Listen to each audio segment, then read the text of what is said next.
आपकी सरकार है, आरोप भी आपके नेता पे है। Shehzad, opening comments. 60-40 शहजाद पूनावाला। देखिए, सबसे पहले तो आपके सभी दर्शकों को गणेश चतुर्थी की हार्दिक शुभकामनाएं। और जहां से मैं आता हूं वहां पर महाराष्ट्र में गणेश जी को विघ्नहर्ता मानते हैं, उनको संपन्नता का और बुद्धि का और विवेक का प्रतीक मानते हैं। तो जैसे ही गणेश जी का आगमन होता है, विवेक, बुद्धि और संपन्नता का आगमन भी होता है और विघ्न को भी हरने का काम वो करते हैं। और आज इसी दिशा से भारत भी चल रहा है।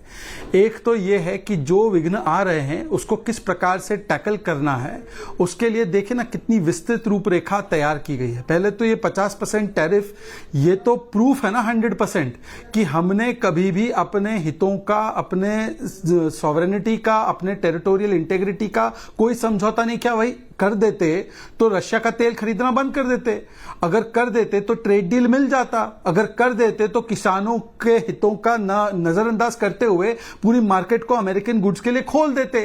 पर हमने जो ये 50% टैरिफ भुगता है वो इसलिए भुगता है क्योंकि हमने ना सेना के साथ ना किसानों के साथ कोई भी समझौता किया। पॉइंट नंबर 1 ये तो स्पष्ट हो गया। दूसरी बात आज जो सामने निकल कर आई है कि जो हमें रशियन तेल खरीदने से नहीं रोक पा रहे हैं, वो ऑपरेशन सिंदूर कैसे रुकवा पाते हमसे। तीसरी बात आज देखिए कि किस प्रकार से पूरी दुनिया में आज एक सॉलिडारिटी है। भारत ने तो अमेरिका को पूरी तरह से उसके हिपोक्रेसी को एक्सपोज किया है। भाई अगर हम तेल खरीदे तो वो तो यूक्रेन की वॉर मशीन को फंड कर रहा है, और आप यूरेनियम खरीदे, आप फर्टिलाइजर खरीदे, आप हमारा ही तेल जो हम खरीद रहे हैं उसको जब हम प्रोसेस करके देते हैं तो वो तेल खरीदे। यूरोप हमसे 1 महीने में जितना हम 1 साल में खरीदते उतना खरीद ले रशिया से, तब तो वो यूक्रेन के खिलाफ वॉर मशीन को फंड नहीं कर रहा। पर देखिए आज ट्रंप के साथ कोई दिखाई नहीं देता है, केवल राहुल गांधी उनकी बातों को एंडोर्स करते हैं जब वो कहते हैं कि इंडियन इकोनॉमी इज डेड। और अब आम आदमी पार्टी भी लगातार ट्रंप की बातों को एंडोर्स करने लगी है। किस प्रकार की बातें करती है देखिए। हम पूछना चाहते हैं आज जो हमने निर्णय उठाए हैं हमारे टेक्सटाइल मैन्युफैक्चरर्स को बचाने के लिए, उनको उनकी इंपोर्ट को कम करने के लिए, उनको जो है सशक्त करने के लिए, आज आम आदमी पार्टी उसका विरोध कर रही है। लुधियाना को मैनचेस्टर ऑफ द ईस्ट कहा जाता है। आज लुधियाना के टेक्सटाइल वाले, आज अमृतसर के टेक्सटाइल वाले, आज जलंधर के टेक्सटाइल वाले, सुनिए कि संजीव झा जी आपके खिलाफ किस प्रकार से उगल और क्या कह रहे हैं कि हम किसानों के अधिकारों की बात कर रहे हैं। अरे मान्यवर, 2022 में चुनाव लड़ते वक्त तो आपने कहा था ना कि 22-23 क्रॉप आप एमएसपी पे खरीदेंगे। कितने खरीदे? और आपने कहा था कि मूंग दाल को हम लोग पूरा एमएसपी पर परचेस करेंगे। पिछले वर्ष में कितना आपने मूंग दाल परचेस किया एमएसपी पर? 80%, 90% जो है वो मूंग दाल एमएसपी के नीचे बिका है। और जो आपने लैंड पूलिंग की पॉलिसी लाई थी उसको वापस लेना पड़ा। बीकेयू ने भी प्रदर्शन किया, ब्लैक फ्लैग प्रोटेस्ट हुए तो आपने किसानों को लाठी डंडे मारे। और दूसरी तरफ हम हैं जिन्होंने 25,000 करोड़ का बजट एग्रीकल्चर का 1,25,000 करोड़ कर दिया। हमने 2 लाख करोड़ की खरीद व्हीट और राइस की होती थी, आज उसको हमने 11 लाख करोड़ से अधिक की खरीद कर दी है। हमने पल्सेस की खरीद को 75% बढ़ा दिया है। हमने एमएसपी की जो फॉर्मूला हमें स्वामीनाथन कमीशन रिपोर्ट में मिली थी, 8 वर्ष वो धूल खाती रही, हमने उसको लागू करने का काम किया है। हमने हरियाणा जैसे प्रदेशों में 23 क्रॉप्स पर जो है एमएसपी देने का काम किया है। पर मैं केवल संजीव झा जी से एक ही पूछना चाहता हूं, आपके मुख्यमंत्री भगवंत मान जी का ऑफिशियल स्टेटमेंट था कि मैं मूंग दाल 100% एमएसपी पे खरीदूंगा। एक बार बता दीजिए कितना खरीदा? कॉटन के किसानों की आप बात कर रहे हैं सर, आपने तो उनका साथ दिया जो कॉटन 3,500 रुपए प्रति क्विंटल पे खरीदते थे। आज 7,500 से ज्यादा प्रति क्विंटल का एमएसपी हम देते कॉटन के किसानों को। तो इसीलिए मुझे लगता है कि जिन लोगों ने सबसे ज्यादा अहित देखा है किसानों का, अच्छा इनकी तो जो साथी है कांग्रेस पार्टी, उसने तो जीएम क्रॉप्स के लिए खोल दिए थे दरवाजे। तो आज संजीव झा जी आप केवल इतना बताइए कि लुधियाना के टेक्सटाइल वालों को और जलंधर के टेक्सटाइल वालों को आप क्या जवाब देना चाहते हैं? बोलिए संजीव जी, बोलिए बोलिए बोलिए। देखिए बड़ा आश्चर्य है ईश्वर, और आपने भी बड़ी लंबी चौड़ी अपनी बातें करी। हालांकि आपकी अपनी बातें बड़ी कॉन्ट्राडिक्टरी थी, वो देश की जनता तय करेगी, जो व्यूअर्स है आपको वो तय करेंगे कि आखिर आप कहना क्या चाहते हैं। लेकिन मुझे ये लगता है कि आज इस देश को शर्मिंदा होना पड़ रहा है। छोटे छोटे देश अमेरिका को काउंटर रिप्लाई कर रहा है, लेकिन प्रधानमंत्री की क्या मजबूरी है, यूएस की क्या औकात है?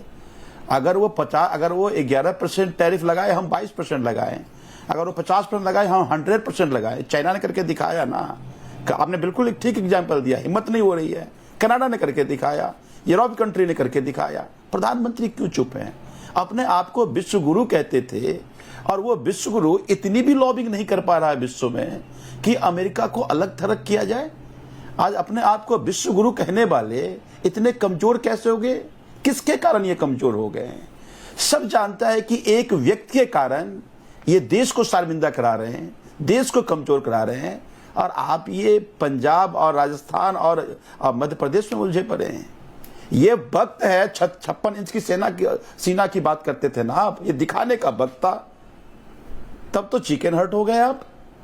आज जब ये समय था यूएस को सबक सिखाने का, हम सबसे बड़े कंज्यूमर, हम सबसे बड़े टैलेंट हमारे पास, सबसे बड़ा मार्केट हम, और आंख हमें यूएस दिखा रहा है। अरे कॉम्प्रिहेंसिव ट्रेड पॉलिसी 2018-19 का तस्परा हुआ है, आज तक इंप्लीमेंट नहीं हो पाया। क्यों? क्योंकि ये प्रोटेक्शनिस्ट की जो पॉलिसी अपना कर बैठे हुए हैं। बचा कर रखना है, देश को नहीं बचाना है, अपने दोस्त को बचाना है। तो दोस्त के प्रोटेक्शनिस्ट पॉलिसी के कारण आज ये देश को शर्मिंदा होना पड़ रहा है, और बार बार ट्रंप ये हिम्मत किया जा रहा है। प्रधानमंत्री चुप बैठे हैं।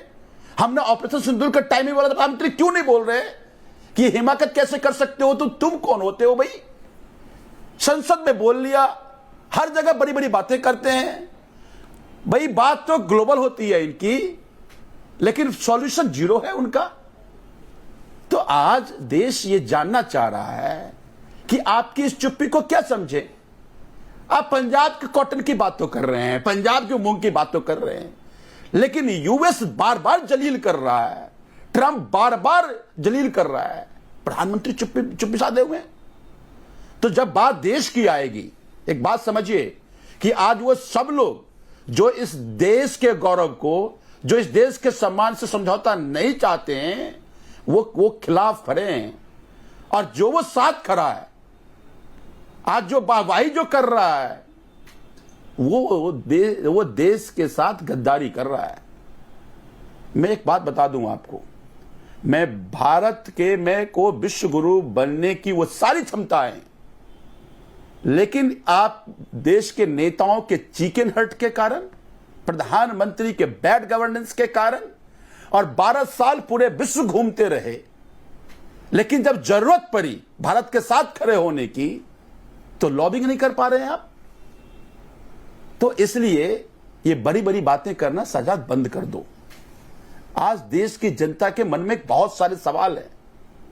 क्या आपकी मजबूरी है? क्यों नहीं काउंटर रिप्लाई कर रहे हैं? देश चाहता, हम सब आपके साथ में, पूरा देश आपके, बुलाइए सदस्य पार्लियामेंट का। हर एक ऑपोजिशन, हर एक जनता चलने नहीं देते हो संजीव दादा। मोदी ये वाला ट्रंप को स्पेशल बुलाओ, नॉर्मल वाला ही चलने दिया करो।